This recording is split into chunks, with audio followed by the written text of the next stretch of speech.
Suddenly बच्चा ही centre of attraction हो जाता है, मदर इग्नोर हो जाती है, आपको इरिटेशन होगा, रोना आएगा, सारी जो नेगेटिव फीलिंग्स है ना वो आ जाएंगी। जब डिलीवरी होती है तब मन में चल रहा होता है ओ माय गॉड ये क्या।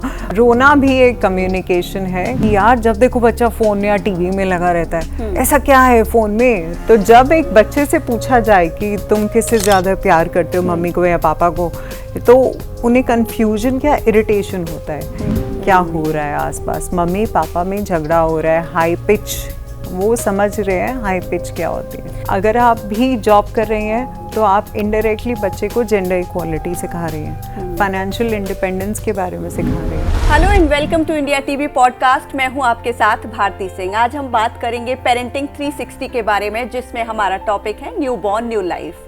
नए पेरेंट्स जो बनते हैं उनके मन में तमाम सवाल आते हैं और उन्हीं सवालों का जवाब देने के लिए हमारे साथ स्टूडियो में मौजूद हैं डॉक्टर अंकिता राज। अंकिता जी बहुत बहुत स्वागत है आपका। मैं इनका परिचय आपको दे देती हूँ। अंकिता प्रोफेसर हैं और पेरेंटिंग कोच हैं, रिलेशनशिप पर भी ये बात करती हैं। इन्होंने 14 किताबें लिखी हैं जिसमें पेरेंटिंग और रिलेशनशिप को लेकर और पर्सनैलिटी डेवलपमेंट को लेकर बात की है। तो अंकिता जी बहुत बहुत स्वागत फिर से इंडिया टीवी में। और सबसे पहला मेरा सवाल, पेरेंट बनना किसी चुनौती से कम नहीं है। एक वो पड़ाव आता है लाइफ में जहाँ पे आप चाहते हैं पेरेंट बनना, लेकिन बहुत सारी जो मुश्किलें आती हैं उन्हें हैंडल करना नहीं समझ पाते। खासकर एक मदर की जर्नी बहुत डिफरेंट हो जाती है। ऐसे में जो पोस्टपार्टम डिप्रेशन है, बेबी ब्लूज हैं, वो तमाम जो मुश्किलें हैं और जो तमाम इमोशंस हैं उनको कैसे कंट्रोल करें और उनको कैसे समझें। Nice, thanks Bharti.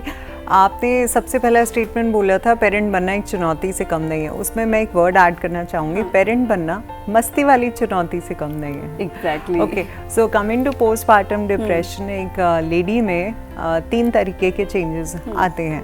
पहला बायोलॉजिकल, ये जो प्रेगनेंसी के टाइम पे पूरा हार्मोनल चेंजेस हुए थे, ऐसा नहीं है कि बच्चा डिलीवर हो जाता है और वो सारे गायब हो जाते हैं। She still has mood swings, अभी भी रहेंगे।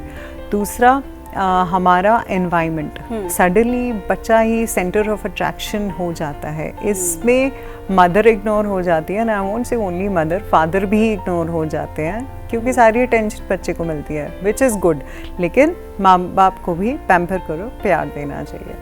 एंड तीसरा साइकोलॉजी में एक वर्ड है रोल ट्रांजिशन। पहले वो सिंगल होती है, लाइफ एंजॉय कर रही है, then she gets married, responsibilities आती हैं, फिर अब बेबी है तो अलग रिस्पॉन्सिबिलिटीज़ आ गई हैं। तो रोल ट्रांजिशन की वजह से डिप्रेशन हो सकता है। आई वोंट से होता है सबको, बहुत लेकिन सारी फीमेल्स को तो ये पता ही नहीं चलता कि वो डिप्रेशन का शिकार हुई हैं या ये कुछ इमोशनली उनके लिए लाइक ब्रेक डाउन है। मैं खुद अपनी बात करूँ लाइक जब बेबी हुआ उसके 6 डेज बाद I was literally crying and without any reason. मुझे पता ही नहीं था कि मैं क्यों रो रही हूँ। तो कैसे समझें कि हम पोस्टपार्टम डिप्रेशन से गुजर रहे हैं, बेबी ब्लूज़ के इफ़ेक्ट्स हैं, इनको कैसे समझ सकते हैं। राइट, सो अगर आप महिला हैं, सबसे पहले जो आप चीज़ें इंजॉय करती थी वो अब इंजॉय नहीं करेंगी, आपको इरिटेशन होगा, रोना आएगा, सारी जो नेगेटिव फीलिंग्स है ना वो आ जाएंगी। So this is the first sign कि आपको प्रॉब्लम है। दूसरा, आप खुद को इम्पोर्टेंस दीजिए, because self care is very important, क्योंकि खुद खुश रहेंगे तो ही तो दूसरों को खुश रख पाएंगे। घर में बच्चा या बच्चे के आसपास सारे लोग घूमते रहते हैं। एक मदर है, उसको क्योंकि अभी अभी जस्ट डिलीवरी हुई है तो उसको भी टेंशन मिलती है, लेकिन एक पिता के अंदर भी बहुत सारे चेंजेस आते हैं, बहुत सारे इमोशंस एक साथ आते हैं, उनको कैसे हैंडल करें। एक फादर को कितनी केयर की ज़रूरत होती है। राइट, पुरुषों को भी इमोशनल सपोर्ट की बहुत ज़्यादा ज़रूरत है, बिकॉज माँ के गर्भ में जब बच्चा आता है तो हमारी बॉडी में ही चेंजेस इतने होते हैं, हम फील कर सकते हैं, लेकिन एक हस्बैंड अपनी वाइफ के थ्रू ही बच्चे से कनेक्ट हो पाते हैं। एंड जब डिलीवरी होती है तब मन में चल रहा होता है ओ माय गॉड ये क्या। मतलब ऑब्वियसली पेरेंट्स की responsibility, in laws, then you have your wife, और अब एक बच्चा भी आ गया है। और कुछ तो मैं जैसे अपनी बात करूँ, मेरे husband, I just enact it, ऐसे लेके चल रहे थे बच्चे को हॉस्पिटल में। तो डॉक्टर ने कहा उनसे, अच्छा ये पहला बच्चा आपका? कहते हैं हाँ हाँ। बेबी के आते ही सारा कुछ बदल जाता है, लाइफ का पूरा स्लीपिंग पैटर्न, फूड पैटर्न, मतलब आप पूरा एक तरीके से हिल जाते हो।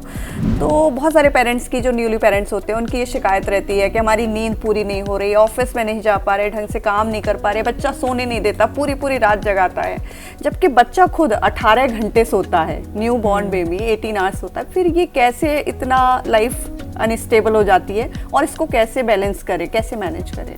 राइट, सबसे पहले तो देखिए, जब बच्चा आया है लाइफ में तो एक्सेप्ट करिए कि इट्स अ नाइस गिफ्ट, भगवान ने एक बहुत अच्छा गिफ्ट दिया है, हमें केयर करना है। सेकेंडली, जैसे अभी बच्चे के सोने की बात की आपने, 18 घंटे सोते हैं, कई जगह ये माना जाता है कि सूरज ढलने के बाद बच्चे को नहीं सोना चाहिए, जो कि बहुत गलत है, क्योंकि सोने से ही मेंटल डेवलपमेंट होता है। तो बच्चा अगर सोना चाहे तो आप सोने दीजिए। सेकेंडली, एक फीडिंग की बात आती है, तो इट्स नॉट लाइक कि आप दूध पिलाते रहो, बच्चे को पिलाते रहो, फिर 6 महीने के हो जाए तो खिलाते रहो, ऐसे नहीं होना चाहिए। मैं भी कंफ्यूज थी जब मदर बनी थी, तो मेरी जो पीडियाट्रिशियन थी, फीमेल, उन्होंने बताया कि 6 महीने के बाद आप बस ब्रेकफास्ट, लंच और डिनर दीजिए बच्चे को नॉर्मल, वैसे ही उनकी आदत बन जाएगी। जैसे वो सोने लगे तो कमरे की लाइट डिप कर दीजिए। लेकिन बहुत सारे पेरेंट्स मैंने देखा है कि उन्हें ये लगता है कि बच्चा भूखा है, सो रहा है कंटिन्यू, मान लो 4-5 घंटे के स्ट्रेच में सोया, और लगता है कि तो उठा के उसको फीड कराते हैं इनिशियली स्टार्टिंग में। मुझे लगता है कि इतना ज़रूरत नहीं होती शायद। उठा के फीड कराने की ज़रूरत नहीं है, सो रहे हैं तो सोने दीजिए, बच्चा अपने आप अपनी भूख पूरी कर लेगा। आपको भूख लगती है तो आप क्या करती हैं? हाँ, ऑब्वियसली नींद खुलती है, खाना खाते हैं ना, एग्जैक्टली। तो बच्चा नहीं है वो, सबसे पहले वो भी एक इंसान है। सो बेसिक हैबिट्स सेम रहती हैं। एक बच्चे को कैसे समझे, छोटा बच्चा है, कई बार समझ ही नहीं आता कि इसको किस चीज़ की ज़रूरत है, या लाइक भूखा है, इसको कोई प्रॉब्लम तो नहीं है, कोई हेल्थ इशू तो नहीं है, क्राई करता है वो सिर्फ। तो उस टाइम पे बच्चे के साथ लाइक नॉन वर्बल कम्युनिकेशन, आपका कम्युनिकेशन बच्चे के लिए कितना सपोर्टिव होता है? रोना भी एक कम्युनिकेशन है, क्योंकि एक न्यूबॉर्न बच्चे को लैंग्वेज नहीं आती है, वो बोल नहीं सकते, तो रोने से वो आपसे कम्युनिकेट करते हैं। अब नॉन वर्बल कम्युनिकेशन यानी बॉडी लैंग्वेज की बात करें, सो दैट्स वेरी इंपॉर्टेंट। जैसे आजकल एक स्ट्रेस है लोगों में कि यार जब देखो बच्चा फ़ोन या टीवी में लगा रहता है, ऐसा क्या है फ़ोन में, रख दो फ़ोन, है ना, गुस्सा करते हैं पेरेंट्स। ठीक है, एक तरह से अभी प्रेजेंट मोमेंट में टाइम अलग है, phone is a need of the hour, parents के हाथ में होता ही है, बच्चे देख रहे हैं। बट वापस जाइए, हम जब बच्चा 6 महीने का था या 1 साल का हुआ, जब चलना शुरू किया, तो पेरेंट्स क्या करते हैं, फ़ोन निकाल के, बेटा यहाँ देखो, स्माइल, है ना, सारे मोमेंट्स कैप्चर करेंगे। मैं बस ये बोलती हूँ कि आप 20 या 25 फ़ोटोज़ ना निकाल के 3-4 फोटोज़ निकाल लीजिए, उस मोमेंट को एंजॉय करिए, है ना, यही तो बच्चा सीखेगा। बच्चे ने बचपन में फ़ोन देखा तो वो अभी फ़ोन कैसे छोड़ दे? वही मेरा पॉइंट था कि लाइक आपने बचपन में ही उसको इंट्रोड्यूस करा दिया फ़ोन से, हाँ। तो उसका भी अट्रैक्शन फ़ोन ही रहता है कि लाइक मम्मी पापा इस फ़ोन के इर्द गिर्द रहते हैं। तो ये ऐसी क्या चीज़ है जिससे मैं भी लाइक फ़ोन की ये जो बच्चों में प्रॉब्लम हो रही है, मुझे लगता है इनिशियली स्टार्ट वहीं से हो जाती है। मेरा एक और सवाल है कि लाइक अगर आप सेकेंड टाइम मदर बने हैं, बहुत सारे पेरेंट्स हैं जिनको ये समझ नहीं आता कि वो अपने पहले बेबी को नए बेबी के साथ कैसे इंट्रोड्यूस कराएं। पहले बेबी की केयर भी कितनी ज़रूरी हो जाती है जब घर में न्यूबॉर्न आता है, क्योंकि सारा अट्रैक्शन उससे डिवाइड होकर दूसरे बच्चे पे चला जाता है। तो एक मदर के लिए क्या चैलेंजेस आते हैं और उसको कैसे हैंडल करना चाहिए?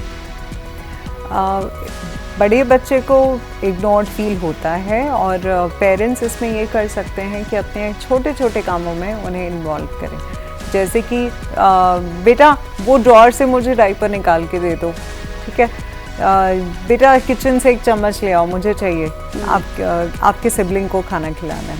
सेकेंडली, हमें कई पेरेंट्स को इनफैक्ट ये डर लगता है कि बच्चा बड़ा है, वो कहीं हर्ट ना कर दे छोटे वाले को। हर्ट वो तभी करेगा जब उसे खुद की आइडेंटिटी का खतरा होगा कि नहीं, इसके आने की वजह से मैं इग्नोर हो गया। अगर हम बचपन से ही ये ना बोल के कि क्यों कर रहे हो भाई, तुम्हारा छोटा भाई है या बहन है, क्यों कर रहे हो ऐसे ही, जितना ये बोलेंगे उतना हेट्रेड डेवलप होगी। सो पहले तो अपनी बात चेंज करने की ज़रूरत है। पेरेंट्स को ये समझने की ज़रूरत है कि हर बच्चे को अपना पेरेंट्स का टाइम चाहिए होता है। आप बड़े बच्चे को बड़ा तो बोलते हो, लेकिन वो है तो वो भी बच्चा ना। उसके भी बहुत सारे इमोशंस होते हैं जिन्हें समझना, और कई बार उन्हीं को साइड लाइन करने की वजह से बच्चों में बड़े होने पर तरह तरह के बिहेवियर डिसऑर्डर और पर्सनैलिटी में चेंजेस आते हैं। क्या एक फ़ादर की रिस्पॉन्सिबिलिटी उस वक्त बहुत ज़्यादा हो जाती है? क्योंकि मुझे लगता है कि एक फ़ादर को उस वक्त समझना चाहिए, बड़े बच्चे को एक्स्ट्रा केयर या उसकी अटेंशन का पार्ट बनना चाहिए एक फ़ादर को। आप किससे ज़्यादा प्यार करती हैं, अपनी मम्मी को या पापा को? दोनों को। दोनों को, एग्जैक्टली। तो जब एक बच्चे से पूछा जाए कि तुम किससे ज़्यादा प्यार करते हो, मम्मी को या पापा को, तो उन्हें कन्फ्यूजन या इरिटेशन होता है कि मैं कैसे जवाब दूँ इस बात का। फिर सेकेंडली फादर अगर बोले बेटा तुम आओ मेरे साथ, मम्मी देख रही हैं छोटे छुटके को, तो दैट इज़ ऑल्सो रॉन्ग। बच्चे को जेलस फील होगा कि अच्छा मम्मी मुझे टाइम नहीं दे रही। रादर मदर फादर दोनों शेयर करें रिस्पॉन्सिबिलिटीज़ और साथ में काम करें तो अच्छा रहेगा। आपने जैसे बताया कि मदर फादर दोनों को समझना चाहिए। बहुत बार बच्चों पे इमोशनल मतलब समझ नहीं पाते पेरेंट्स, ये पूछते हैं कि लाइक आप मम्मा को ज़्यादा प्यार करते हो कि पापा को ज़्यादा प्यार करते हो, ये वाली फीलिंग रहती है। बच्चे के अंदर उस वक्त क्या चल रहा होता है, उसके अगर हम साइकोलॉजी से समझें कि बच्चा उस वक्त क्या फील कर रहा होता है। आपके इस क्वेश्चन पे मुझे एक जोक याद आया। बचपन में हम कहते हैं बेटा बोलो मम्मी, बोलो मम्मी, है ना। आजकल वो चेंज हो गया है, मदर्स भी स्मार्ट हो गए हैं, बोलते हैं बोलो पापा, बोलो पापा, ऐसे हो गए। सो बच्चे के लिए जो भी आसपास हैं वो सब लोग सेम होते हैं एक्सेप्ट फॉर द मदर। वो नेचर नहीं है ऐसा कुछ बनाए कि उनसे कनेक्शन हो जाता है। सो बच्चे को खुश रखिए और आपके आगे की लाइफ अच्छी हो जाएगी। टिल 6 years ऑफ एज एक बच्चा स्मार्टेस्ट होता है, ये मेडिकल साइंस ने इम्प्रूव किया है। सो ये अगर हम बोलते हैं कि नहीं बच्चा ये नहीं समझेगा तो भी गलत है। फॉर एग्ज़ाम्पल जैसे अगर 6 महीने का बच्चा बेड पे लेटा हुआ है, मदर फादर के बीच में आर्ग्यूमेंट हो गया हल्का सा, आप पापा आ रहे हो ऑफिस से, कोई काम तो है ही नहीं, आपको अपने ऑफिस का ही काम देखना है ना। अब बच्चा तो चुपचाप है, क्वाइट, लेकिन वो ऑब्जर्व कर रहा है क्या हो रहा है आसपास। मम्मी पापा में झगड़ा हो रहा है, हाई पिच, वो समझ रहे हैं हाई पिच क्या होती है। बहुत बार हम ये सोचते हैं ना बच्चा कुछ नहीं समझ रहा है, 1 साल तक तो लगता है कि बच्चे को कोई सेंस नहीं है, कोई समझ नहीं रहा है, बातें भली कर रहा है, लेकिन इसको ये नहीं पता है कि लड़ाई क्या है, प्यार क्या है, तो वो समझता है ये सब। ये गलत है सोचना कि बच्चा है, बच्चे कुछ नहीं समझेगा। This is very wrong. Parent का सबसे ज़रूरी एक बात ध्यान रखें आप, वो है पॉजिटिव एटीट्यूड। केवल अपने लिए नहीं, आप घर में हर किसी के लिए पॉजिटिव एटीट्यूड रखेंगे तो लाइफ आसान हो जाएगी। पेरेंट का एक फुल फॉर्म है, positive attitude brings more empathy and relationships in teachings. एक मदर के लिए जब वो खाली 6 मंथ में एक छोटे बच्चे की केयर कर रही होती है, आजकल जब सिंगल फैमिलीज़ में लोग रहते हैं तो बड़ा स्ट्रेसफुल हो जाता है पूरे दिन एक बच्चे के साथ रहना, जो कि आप खुद भी कुछ ज़्यादा बोल नहीं रहा है, हस्बैंड जॉब पे चले गए, आप मैटरनिटी लीव पे हो। उस टाइम उस समय को कैसे मीनिंगफुल बनाएं, ना कि स्ट्रेसफुल। अपने लिए खुद टाइम निकालना ये बहुत ज़रूरी है। अपने लिए अगर आप ओपन यूनिवर्सिटीज़ हैं फॉर एग्जांपल, हायर एजुकेशन में चले जाइए, कुछ और डिस्टेंस कोर्स कर लीजिए, वर्क फ्रॉम होम अपॉर्चुनिटीज़ हैं वो कर लीजिए। आजकल तो रील्स का फैशन है, उसमें इन्वॉल्व हो जाइए। बट ये नहीं होना चाहिए कि बच्चा है और टेंशन है। बच्चा कोई टेंशन नहीं है। I mean obviously by choice आया है and it's changing a life for the good. आप क्या अपने एक्सपीरियंस से टिप्स देंगे? आप 2 बच्चों की मदर हैं, तो लाइक आपने अपनी जर्नी को कैसे एक मीनिंगफुल बनाया और एक मतलब इजी स्मूथ बनाया? मैंने पेरेंटहुड डे मना के, मतलब जब हमारी बच्ची का फर्स्ट बर्थडे था तब मैंने और मेरे हस्बैंड ने उनके लिए तो केक काटा, खासकर एक केक अपने लिए भी काटा। पेरेंटहुड भी अपने आप में एक सेलिब्रेशन है, सिर्फ बच्चे का बर्थडे ही नहीं, आप अपने लिए भी सेलिब्रेशन करिए और खुश होइए कि आप पेरेंट बन चुके हैं, एक नई लाइफ आपकी स्टार्ट हो चुकी है। मैम, बहुत सारे टिप्स दादी नानी की ओर से नुस्खे मिलते हैं, बच्चों को काजल लगाओ, राई का पिलो लगाओ, जबकि डॉक्टर्स कई चीज़ों के लिए बिल्कुल मना करते हैं, स्पेशली काजल के लिए। ऐसे टाइम पे किसकी माने, कभी कभी समझ नहीं आता, डॉक्टर की सुने या दादी नानियों के नुस्खे पे विश्वास करें? अल्टीमेटली जैसे हम इंसान हैं, सही गलत होता है हमसे, वैसे ही हमारे पेरेंट्स से भी होता है, वैसे ही डॉक्टर से भी हो जाता है। नुस्खे वही काम आते हैं, हम खुद की लाइफ को बेस्ट समझते हैं, तो हमें एडवाइसेस मिलती है, लेकिन फिल्टर हमेशा करना चाहिए कि हमें क्या काम आएगा। और काजल की बात करें तो ऐसा ये एक मिथ है कि काजल लगाने से आईसाइट बढ़ती है, सिर बांधने से सिर बड़ा नहीं होगा। आप ज़रूरी ये है, जैसे राई का तकिया यूज़ करते हैं, which is a good option, अच्छा है, करिए। और डॉक्टर ने मुझे बताया था कि बच्चे के ना बैकबोन को सीधा रखना ज़रूरी है, तो एक पिलो बहुत हाइट का नहीं, हल्का सा लगाइए। आपको सोच समझकर उनको फॉलो कर लेना चाहिए, फिल्टर कर लेना, filter and follow, filter and follow करना चाहिए, ये अच्छी बात। लेकिन जैसे इनिशियली कितना आपको लगता है कि बच्चा अगर सिंगल फैमिली में बड़ा होता है और अगर दादा दादी नाना नानी या एक होता है ना जॉइंट फैमिली या बड़ी फैमिली रहती है, तो उसकी परवरिश में कुछ आपको लगता है कि डिफरेंस आता है दोनों के अपब्रिंगिंग्स में? इसमें मैं एक और जोड़ देती हूँ, सिंगल पेरेंट्स है ना, कई मदर फादर का डिवोर्स भी हो जाता है, तो सिचुएशन बदलती है, लेकिन जो फीलिंग्स हैं बच्चे की वो हर सिनेरियो में सेम रहती हैं। जॉइंट फैमिली में अगर जेलसी आएगी तो मे बी किसी कज़न से आ जाएगी, उसे ज़्यादा टाइम दिया जा रहा है, मुझे नहीं। न्यूक्लियर फैमिली में जेलसी आपके खुद के भाई बहन से आ सकती है कि उसे ज़्यादा टाइम दिया जा रहा है, मुझे नहीं। और तीसरा, सिंगल पेरेंट्स की बात करें तो यहाँ पे अगर मदर फादर को साथ नहीं रहना तो मत रहिए, बट ये लोड लेके आप अपनी लाइफ मत जिए। Mothers and fathers should always praise each other in front of the child. भले ही आप उनसे, मैं ये नहीं कह रही झूठ बोलें, आप बोलिए सच, लेकिन अपनी फीलिंग्स बोलिए, अच्छी चीज़ें भी आइडेंटिफाई करिए। अगर किसी पार्टनर से नहीं बन रही, इसका मतलब ये थोड़ी है कि पार्टनर बुरा है ना, वो बस सिचुएशन बुरी थी, तो आप यही सच बात अपने बच्चे को बताइए। वो तो खैर जब बड़ा हो जाए तब, बट जब न्यूबॉर्न भी है, छोटा है 6-10 महीने का, तो आप उससे अपनी ऑनेस्ट फीलिंग्स शेयर करिए। एक और मेरा सवाल है कि 6 महीने बाद एक मदर को तो ऑफिस ज्वाइन करना, अगर वो वर्किंग है, ऐसे में बहुत गिल्ट आता है, उस गिल्ट से कैसे निकले? लाइक छोटे बच्चे को छोड़ के आना अपने आप में एक बहुत, ऑफिस भी जाना है, आपका करियर भी आपके लिए इम्पोर्टेंट है, आप सब कुछ बेबी के लिए सेक्रीफाइस नहीं कर सकते हो लाइफ में, क्योंकि एक टाइम के बाद उसको आपकी ज़रूरत नहीं रहती है, तो आपको अपनी चीज़ें भी पैरेलली मैनेज करनी है, बट फिर भी बहुत गिल्ट आता है उस बेबी को छोड़ के जाने में, तो उससे कैसे निकलें, उसके साथ कैसे कॉप अप करें उस सिचुएशन के साथ? गिल्ट आना इज़ अ नेचुरल टेंडेंसी, क्योंकि एक माँ का जो अटैचमेंट होता है बच्चे से वो शायद कोई नहीं समझ सकता।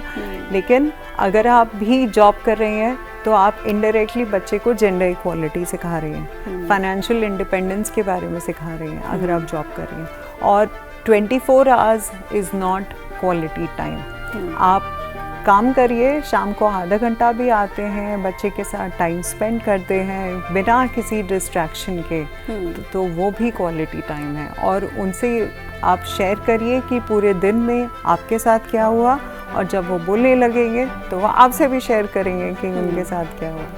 मतलब जितना भी समय आप दे रहे हैं उसमें क्वालिटी टाइम बच्चे के साथ स्पेंड करिए। ज़रूरी नहीं है कि आप सुबह से शाम तक बच्चे के साथ रहें और एक अनहेल्दी इन्वायरमेंट बच्चे के लिए क्रिएट करें। पेरेंटिंग पर तमाम टिप्स आपने हमें दी, इतनी अच्छे आइडियाज़ दिए कि कैसे एक न्यू पेरेंट अपनी इस जर्नी को स्मूथ बना सकता है और इसको जॉयफुल बना सकता है। Thank you Ankita ma'am. Thank you so much, my pleasure.